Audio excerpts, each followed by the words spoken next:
में मैं ये पूछना चाहूँगा, जैसे यहाँ पर बैकग्राउंड हमारा होता है तो लोग कहते हैं कि इंटेलिजेंस जेनेटिक होता है, काफ़ी मतलब कि उसको बढ़ाने में बहुत ज़्यादा नहीं हम लोग कर सकते हैं।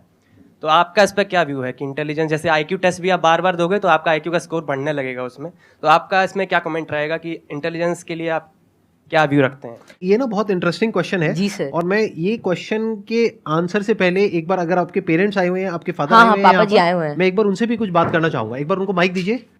मैं आपसे ये जानना चाहूंगा कि आपके जो बेटे हैं, ये तो सबको पता है कि किस तरीके से चीजों को याद रखते हैं, किस तरह से एक्सप्रेस करते हैं, क्या आप भी इसी तरीके से चीजों को याद रख पाते हैं? पहले तो बहुत बहुत धन्यवाद जो आपने माइक दिया, और जो आपके आज दीदार हुए। हम बहुत दिनों से कुछ एक गिने चुने शख्सियत ऐसे जिनसे नहीं मिल पाए, उनमें एक संदीप माहेश्वरी थे, और जैसे ही कौटिल्य को पता लगा कि उनसे मिलने का मौका मिलेगा, ये बहुत ज़्यादा एक्साइटेड था आपसे मिलने के लिए। Thank you. मेरे पिताजी भी काफ़ी इंटेलिजेंट व्यक्ति थे, कौटिल्य भी इंटेलिजेंट है, और हम बीच की पीढ़ी हैं।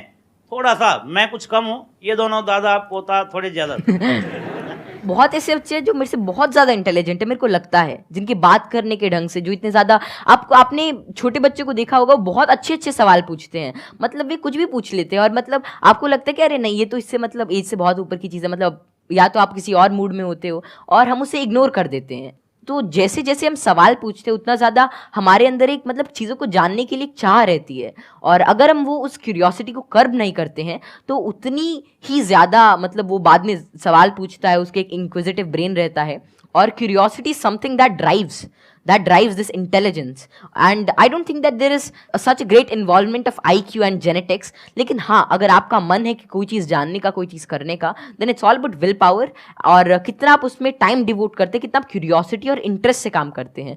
Because even Richard P Feynman said, it really doesn't matter कि how much you know, but it matters कि आप कैसे चीज़ों के बारे में सोच रहे हैं, और कितना इन्फॉर्मेशन आपके पास है, कितना नॉलेज आपके पास है। It really doesn't matter until and unless you try to use that knowledge, और आप उस नॉलेज से कोई नई चीज़ को समझने का प्रयास करते हैं, और कोई नई चीज़ तभी आ सकती है जब आपके पास कोई नया सवाल होगा।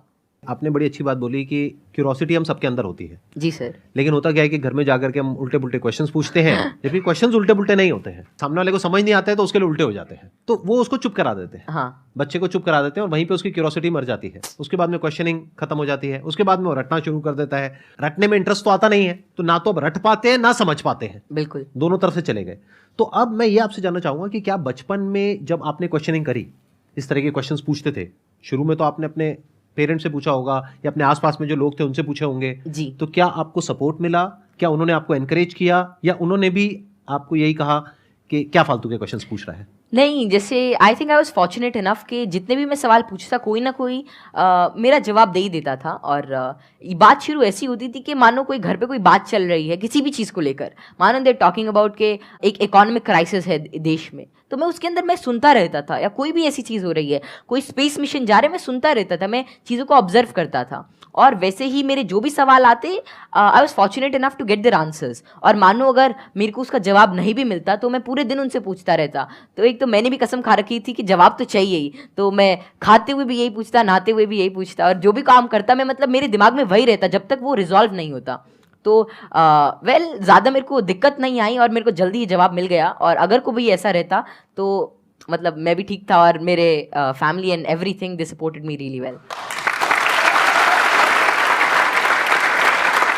तो यहाँ पे वो जो पेरेंट्स मुझे अभी देख रहे हैं उनके लिए एक बहुत बड़ा लेसन है कि अगर बच्चे कुछ क्वेश्चंस पूछते हैं तो उनके जवाब देने चाहिए, हमें पीछे नहीं हटना चाहिए, और अगर जवाब नहीं है तो हमें बोलना चाहिए। हाँ हाँ, विद ऑल दी हम्बलनेस कि भाई हमारे पास में जवाब नहीं है, आप खुद फिगर आउट करो जाकर। मतलब सर जब मैं छोटा था तो इट वाज लीन लाइक 2013 और समथिंग, और तब मतलब यही इंटरनेट बहुत कम था, और तो यही था कि कोई सवाल मेरे मन में आता, शायद वो नहीं पता रहता, तो मेरे पापा जी एक डोंगल आता था, मतलब वोडाफोन का, बहुत महंगा उसका रिचार्ज था, मतलब ऐसे मतलब अभी चला तो एक वीडियो देखने के बाद ही खत्म हो जाता था तो फिर वो लाते, और मतलब मेरा जो भी सवाल रहता मेरे को उसका आंसर मिलता। तो ऐसे ही एटलस आती थी और कई सारी बुक्स थी, उन्होंने मेरी बहुत हेल्प करी। और अगर कभी मानो पर्सनल मतलब कोई और out of the box idea आता है, कोई क्वेश्चन आता, तो उसका जवाब मुझे किसी भी सोर्स से मिल जाता। Thank you ji, thank you Kautilya. Okay, pleasure meeting you. चलो मिलो।